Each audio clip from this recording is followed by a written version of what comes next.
세상에는 달력들이 참 종류가 많아요. 특별히 그 업을 하시는 분들은요, 음력을 씁니다. 왜 음력을 씁니까? 농사 짓는 사람도 음력을 쓴다지만 농사 짓는 사람은 음력보다는 사실은 양력을 씁니다. 24절기는 양력이에요. 그러나 업을 하는 사람들은 달의 기울기에 따라서 물때가 달라지니까 그냥 달력을, 음력을 쓰지 않으면 어로 작업을 할 수가 없어요. 그래서 음력을 쓰는 사람도 있고, 또 유럽이나 이런 제국의 옛날에는 시리즈 이전에는 다른 달력들을 쓰더랬습니다. 우리도 요즘은 양력을 쓰죠. 해의 움직임을 따라서. 그렇지만 또 각 종교마다 자기네 절기에 맞게 불교도 절기에 만든 달력을 쓰고요. 우리도 기독교의 절기에 맞는 달력을 씁니다. 그 중에서도 오늘 여러분과 제가 예배드리는 이 날은 주보 표지에 뭐라고 되어 있습니까? 왕 대신 그리스도 주일입니다. 그러니까 우리 주님께서 우리와 함께 하셔서 이 땅을 살아가고 또 다시 오실 예수님을 기리는 그런 삶을 살아가게 될 터인데, 그래서 왕이신 그리스도의 주일이라는 이런 절기를 정해서 주님의 오심을 지키게 됩니다. 근데 이 절기가 정해졌던 특별한 시대적인 요청이 있었어요. 1925년경에 이탈리아의 무솔리니가 자기의 이름을, 총리 이름을 두체라고 짓고 모든 것을 통치하는 왕이라는 그런 코스프레를 하면서요, 파시즘적인 이런 것들을 굉장히 밀고 나가기 시작했습니다. 그리고 또한 그 옆에 나라에 있는 독일의 히틀러는 나치당을 만들어가지고요, 의 사고와 이런 모든 것을 우상화 시켜가면서 사람들을 억압하고 가스라이팅하고 세뇌시켜가면서요, 세상의 모든 질서와 공의를 흔들리는 그런 때가 시작이 되었습니다. 1차 세계대전이 끝나고 2차 세계대전이 촉발되기 전 그 중간의 시대.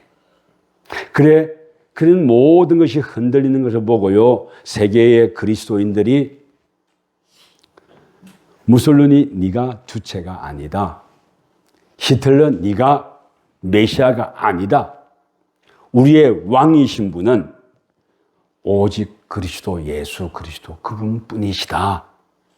라는 그런 고백으로, 그런 선언으로 왕이신 그리스도의 주일을 만들었습니다. 그래서 11월 25일 요 안팎의 주일을 왕이신 그리스도 주일이라고 합니다. 또한 이게 우리 기독교의 달력에서는 1년의 마지막으로 의미를 하기도 합니다.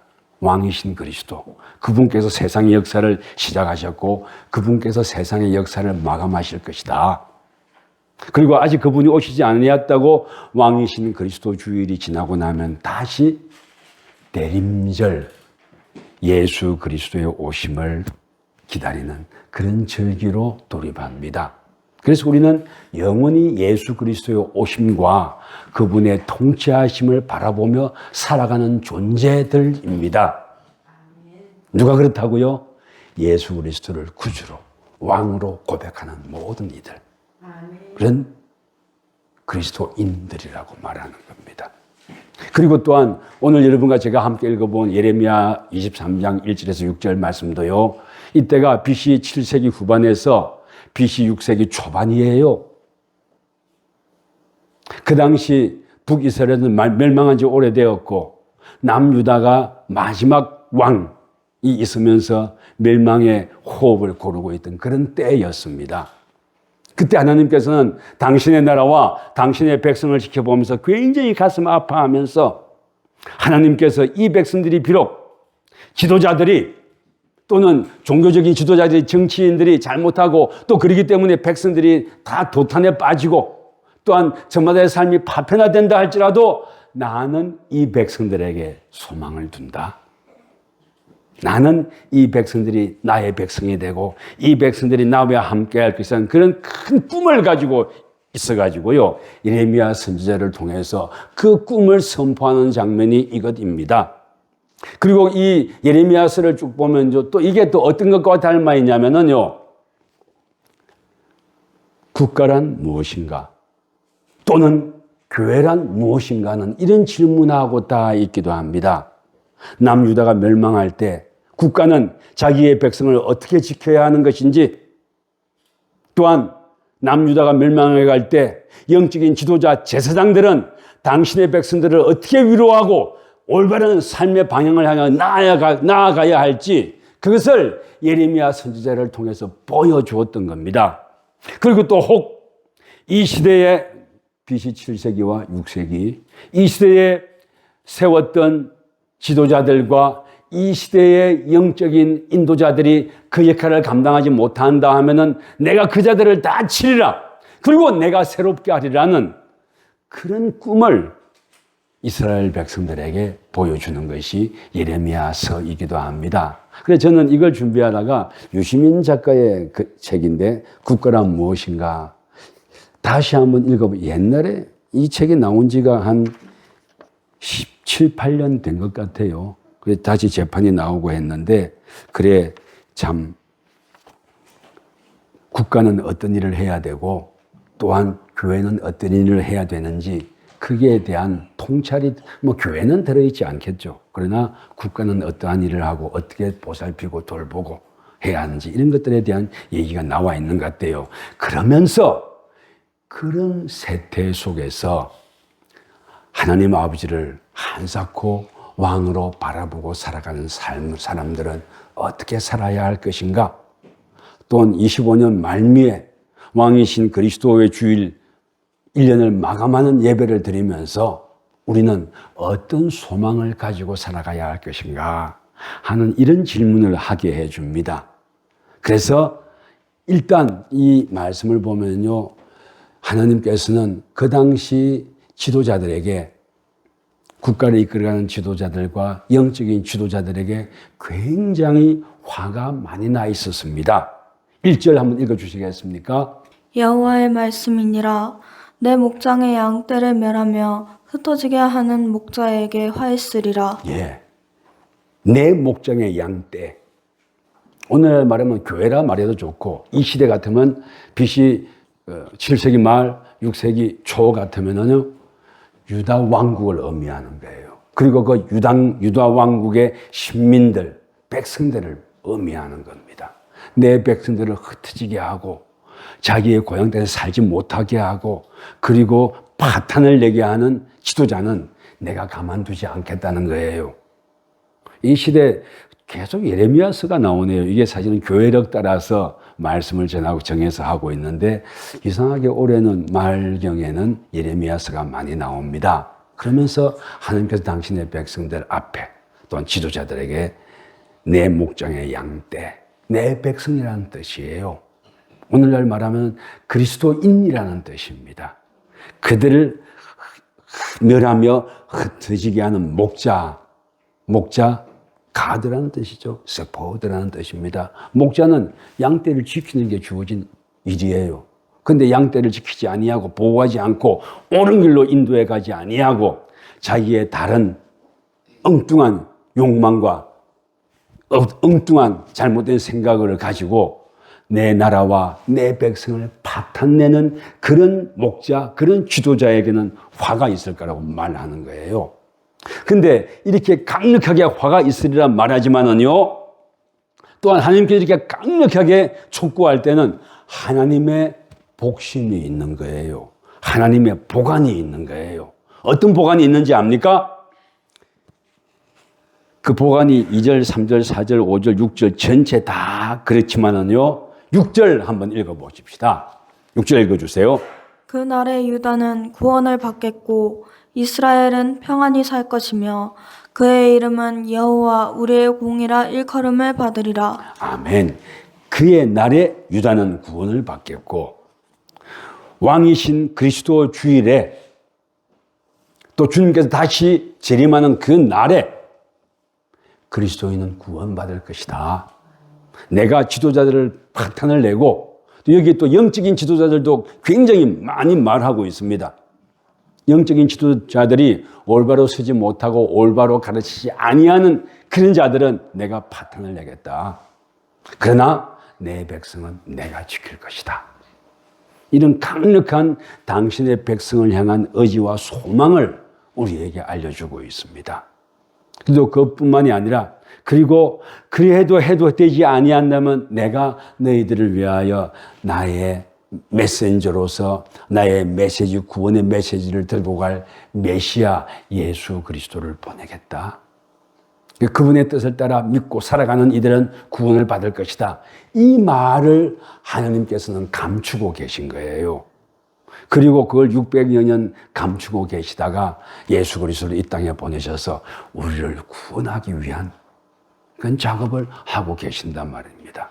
근데 주님께서, 하나님께서 이 백성을 구원하기 위한 작업 안 하셨던 건 아니에요. 당신께서 마음을 열고 우리를 붙들고 세우고 인도하고 끌고 가려고 했음에도 불구하고 인간의 욕망과 죄된 것 때문에 잘못된 지도자들 때문에 내 백성들이 도탄에 빠지고 또 잘못된 길로 빠지고 예수 그리스도를 구주로 고백하는 것이 아니라 세상의 만몬신이나 권력자를 구주로 고백하고 살아가는 것들을 너무나 많이 봤단 말입니다. 무솔리니가 자기가 두체라고 말하면서 뭐 완전히 신 비슷하게 군림하려고 했더랬어요. 그리고 또 히틀러도 그랬어요.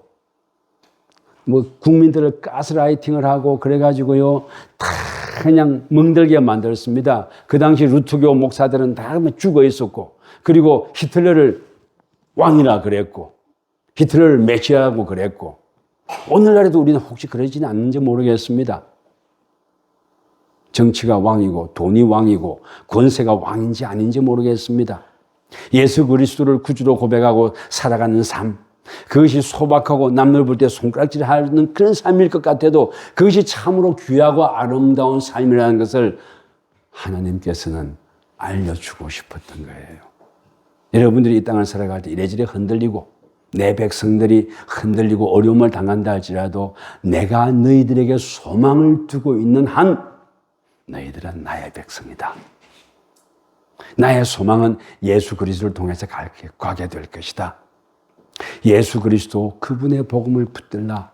이런 말을 지금 2600여 년 전에 우리에게 예레미야의 입을 통해서 전해주고 있는 겁니다. 여러분들 참 귀하고 소중한 사람들입니다. 이 시대에 주님을 한사코 소망하면서 모이기를 힘쓰고 또 예배하고 찬양하며 또 나가서 예수 그리스도의 향기를 좀 조금이라도 가지고 살기를 원하는, 향나무는 그런다잖아요. 향나무는 자기를 찍는 도끼날에도 그 향나무의 향기를 남긴다고 말할까요? 묻혀준다고 말할까요? 향나무는 그런답니다. 자기를 찍기 위해서 도끼질을 한다 할지라도 그 도끼날에도 자신의 향기를 남기거나 묻혀준답니다. 우리가 예수 그리스도를 구주로 고백하고 살아간다면 그래야지 않을까? 아멘. 내가 너를 용서한다가 아니라 나가 가서 용서를 비는 삶. 내 기준으로 모든 걸 판단하는 것이 아니라 예수 그리스도의 기준으로 보고 참고, 아니 예수 그리스도의 기준으로 본다면 참을 것이 없을 수도 있어요. 주님이 내 딸 평안하면서 선포하고 섬기는 삶, 이런 삶을 살아줄 것을 우리에게 얘기하고 있습니다. 그리고 또 우리 주님께서는요 4절 이런 말씀을 3절 4절을 읽어주십시오. 내가 내 양 떼에 남은 것을 그 몰려갔던 모든 지방에서 모아 다시 그 우리로 돌아오게 하리니 그들의 생육이 번성할 것이며. 네. 코로나 이후로 한국 교회가 파탄이 되어버렸어요. 또 한국 교회가 잘못된 생각을 가지고 요즘은요 믿지 아니하는 사람들의 더 영적으로 맑아요. 노방 전도로 나가보면요 그런 거 많이 느껴요. 고등학생들 되면은 가끔 말을 걸어와요. 고등학생들은 가끔 말 걸어오고 중학생들은 네 지금 휴대폰 부담도 당이 필요한 때야 하고 주면 뭐 고마움을 받아가고, 어떤 녀석은 유머겠죠. 할렐루야 하고 지나갑니다. 뭐 고맙죠. 네 고마워. 그런 리액션 많이 필요해. 앞으로 나 볼 때마다 그래줘 하고 넘어가는데요. 그래요. 아니, 믿지 아니하는 사람 영적으로 더 밝아요. 왜 이런 말을 하느냐면, 이 당시 이 예레미야 시대에 하나님 아버지를 구주로 고백한다고 말하면서 자기 욕망 따라, 정치적인 흐름 따라 춤추었거든요. 이때가 정말로 그냥 어려운 때였습니다. 애굽, 바벨론, 아수르, 이 세 나라가 각축전을 벌이면서 서로 전투하고 전쟁을 하면서 이겼다 졌다 하면서 그런 때였습니다. 그래서 국제 정세가 출렁일 때마다 나라 안에서 이집트에 붙어야 되나, 아수르에 붙어야 되나, 바벨론에 붙어야 되나. 아수르는 더 먼저 멸망합니다. 그리고 이집트와 바벨론이 남아있다가 바벨론이 흥왕하게 되고, 그 바벨론도 페르시아에게 멸망당하게 되고, 역사를 쭉 보면 그래요. 그때마다 출렁이고 춤췄더랬습니다. 그러지 말자는 겁니다. 예수 그리스도를 구주로 삼으며 서로 아끼고 사랑하며 위해줄 줄 알고, 불의한 것은 불의하다 말할 줄 아는 삶을 살아가 달라고 부탁하는 거예요. 뭐 우리가 어디 가서 불의하다고 외치겠습니까? 중요한 것은 내 삶이 그나마 거기에 예수 그리스도의 향기가 한 움큼 남아 있어가지고, 나와 관계하거나 관계가 있거나 나와 만나는 이들에게 예수 그리스도의 향기를 조금이나마 전해줄 수 있다면 그거 되는 거 아니겠습니까? 그렇게 살아가주기를 부탁하는 거예요. 그렇게 살아가주기를. 이제 말씀 맺을게요. 우리가 살면서 여러 가지 삶의 조건이나 환경 때문에 출렁이기도 합니다. 또 대한민국 지금 엄청나게 출렁이고 있습니다. 특히 기독교는요, 돌이킬 수 없다는 이런 말을 들을 정도로, 믿지 아니한 사람도 오히려 눈이 밝아가지고요, 나가서 전도해 보면 오히려 목사가 훈계를 받아야 할 정도로, 우리 이단이야, 나쁜 거야, 이렇게 말할 수 없을 정도로 우리가 타락해버린 그런 현실을 목도하게 됩니다. 이럴 때일수록 예수 그리스도가 우리의 왕인 줄 알고, 왕이신 그리스도, 그분을 붙들고 굳건하게 살아가십시다. 또 섬기고 수고한 일도 우리 어렵고 힘들어 봤겠지만은 그거 또 다시 시작하십시다. 그렇죠? 그래서 다시 시작해서 주님께 영광 돌리고 주님을 바라보는 여러분과 제가 되기를, 또 주님의 길을 함께 손잡고 걸어가는 우리가 되기를 주의 이름으로 축원합니다.